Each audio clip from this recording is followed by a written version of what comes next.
Hello friends, welcome to SSD Educational Classes and I am your friend Kashish Mehra.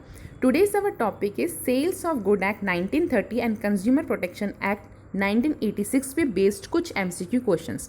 अगर आपने मेरी previous videos को देखा है तो वहाँ पे आपको इंडियन कॉन्ट्रैक्ट एक्ट और स्पेशल कॉन्ट्रैक्ट एक्ट के बेसिस पे आपको और भी वीडियोस मिल जाएंगे और प्लस उसके ऊपर बेस्ड MCQ क्वेश्चंस भी आपको प्रोवाइडेड हैं, तो आप मेरे प्रीवियस वीडियोस को देखना न भूलें। आइए देखते हैं पहला क्वेश्चन क्या बताता है। The sale of good act was enforced on. Sale of good act 1930 कब एनफोर्स किया गया था? It was enforced on 1 July 1930। As per section 2(1) a person who buy or agree to buy goods is called. ऐसा person जो सामान को bye करता है या बाय करने के लिए एग्री होता है उन्हें हम क्या कहते हैं? उन्हें हम बोलते हैं buyer. A goods identify at the time of sale of contract is called. ऐसे गुड्स जो सेल के समय आइडेंटिफाइड किए जाते हैं उन्हें हम क्या कहते हैं? Specific good, future good, certain goods और अनसर्टेन गुड्स। तो जो आइडेंटिफाइड किए गए हैं उन्हें हम बोलेंगे specific goods. Who is seller? Seller कौन है? A person who agree to sell, a person who sell goods, a person who agree to sell goods या फिर हु ऑफर कंसिडरेशन। तो ऐसा पर्सन जो सेल करने के लिए एग्री हो गया है उसे हम बोलेंगे seller. It means right answer is C. The sale of good act implied to. Sale of good act किसके ऊपर इम्प्लाइड है? Movable property, invisible property, immovable property और नन ऑफ द अबव। तो सेल ऑफ गुड एक्ट सिर्फ movable property पे ही implied रहते हैं, जो गुड्स मूव कर सकते हैं। An important element of sale of good act contract is.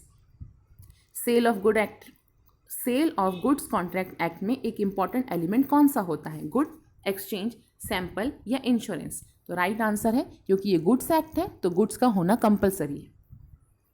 Who is getting the right of resale? ऐसा पर्सन जिनके पास राइट है कि वो कोई भी प्रोडक्ट को रीसेल कर सकते हैं, तो वो कौन हो सकता है? Unpaid seller, manufacturer, bankrupt seller और नन ऑफ द अबव। यहाँ पे राइट आंसर है अनपेड सेलर के पास है कोई भी राइट जो जहाँ पे वो रीसेल कर सकता है, क्योंकि अगर उसे पेमेंट नहीं मिली है, ऐसा पर्सन जिसको पेमेंट नहीं मिली है गुड्स बेचने के बाद, उनको बोलते हैं हम unpaid seller.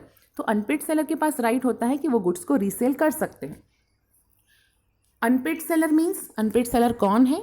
Unpaid seller means who has not been paid full price. ऐसा पर्सन जिसको पूरा पैसा नहीं मिला है। The right of unpaid seller is. अगर अनपेड सेलर को, इट मीन्स ऐसा पर्सन जिसको फुल पेमेंट नहीं मिली है, तो उसके पास कौन सा राइट है?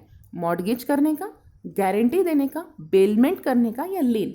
यहाँ पे राइट आंसर है लेन। तो लेन का मतलब क्या होता है? जहाँ पर किसी भी अनपेड सेलर को पैसे नहीं मिलते हैं तो वो अपने पास गुड्स को होल्ड करके रख सकता है और जब तक उसे पैसे नहीं मिलेंगे तब तक वो बायर को वो सामान नहीं लौटाएगा। इट मीन्स लेन का मतलब होता है पोजेशन ऑफ गुड्स, गुड्स को पोजेस करके रखना। Consumer protection act is employed to. किसके ऊपर एम्प्लाइड रहता है? Movable goods, immovable goods, specific goods and services या ऑल गुड्स एंड सर्विसेज। तो कंज्यूमर प्रोटेक्शन एक्ट सभी गुड्स एंड सर्विसेज पर एप्लीकेबल है। The total numbers of right given to consumer as per the consumer protection act is. It means total rights of consumer protection act कितने हैं? Total rights हैं 6। The right of consumer as per the Consumer Protection Act do not include the right to be। यहाँ पे कौन सा ऐसा right है जहाँ पे कंज्यूमर प्रोटेक्शन एक्ट में इंक्लूड नहीं है? राइट टू इन्फॉर्म इंक्लूडेड है, राइट टू बी हर्ड ये भी एक राइट है, राइट टू बी सेफ्टी, लेकिन राइट टू बी प्रेजेंटेड कोई प्रकार का राइट नहीं होता। The adjudication of state commission is. Adjudication अगर स्टेट कमीशन के साथ डील करता है तो वो किसके साथ होगा? Below 20 lakhs, below 20 lakhs to 1 crore, above 1 crore, none of the above. तो स्टेट कमीशन जो रहेगा वो डील करता है 20 lakhs टू 1 करोड़। 1 करोड़ के अगर अबाव होता है तो नेशनल कमीशन के लिए होता है और बिलो 20 लाख के लिए डिस्ट्रिक्ट कमीशन के लिए होता है। The appeal against the district forum can be done in. अगर डिस्ट्रिक्ट फोरम के अगेंस्ट अपील करनी है तो हमें कहाँ करनी होगी? हमें स्टेट फोरम में अपील करनी होगी। A contract whereby seller transfer or agree to transfer the property in goods to the buyer for the price is called. ऐसा कॉन्ट्रैक्ट जहां सेलर एग्री करता है कि हम आपके गुड्स को ट्रांसफर करके देंगे बायर को कोई भी एग्रीड प्राइस पे, तो उसे हम कहते हैं contract of sale. Where under a contract of sale the property is good property in goods is transfer from seller to the buyer. तो अगर कोई भी प्रॉपर्टी सेलर से लेकर बायर के पास जाती है तो उसे हम क्या कहते हैं, उन्हें हम सेल कहते हैं।